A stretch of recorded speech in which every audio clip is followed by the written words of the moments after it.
both animal lovers, we've experienced this. If you have a pet that has ever been sick or injured, then you know how expensive veterinary bills can be, especially for ones in emergency care. That is for sure. Even rescues that work to raise donations to cover the high costs have gone into debt trying to save the lives of animals. And it was a recent social media post by the Dachshund House and Corgi Rescue that caught the attention of 7 News Detroit reporter Megan Daniels about a little dog attacked and a ballooning vet bill. Well, tonight we are hearing from the director of that rescue, a pet owner who faced a similar bill, and the executive director of a vet clinic about what goes into the high cost of emergency vet care.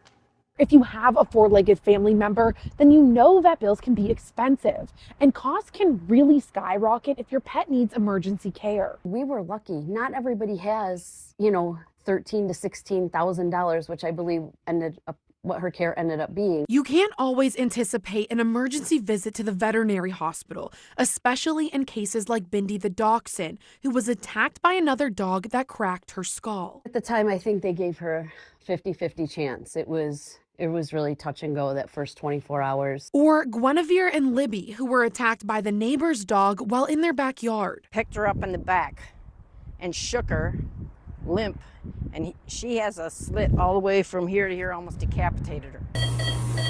But when accidents do happen, emergency vets are there to do everything they can to make sure each pet walks out with their tails wagging. Although it's no secret that emergency vet care comes with a hefty price tag. You have to bring in a certain amount of money to pay your staff. Teresa Sumter is the executive director of APAWS Veterinary Hospital. The cost of supplies, the cost of staffing, the cost of insurance, the cost of building maintenance. She broke down some of the basics needed to keep the doors of these pet hospitals open. Especially in the emergency vet field, those specialists cost even more because they have to pay higher prices for schooling. She tells me, as someone who has run a pet rescue for years before she opened a vet hospital, she understands the heavy financial burden these pet ER trips can be. We do have a fund for impoverished people when they come to our vet hospital. If they need help with like extra blood work, if they need help with x-rays, we help lots and lots of people. But she also understands that in order for these clinics to remain open, they have to bring in enough money to pay staff. We have had incidences here, and there has been at other emergency vets where people came in and they said they had the money and they didn't, and then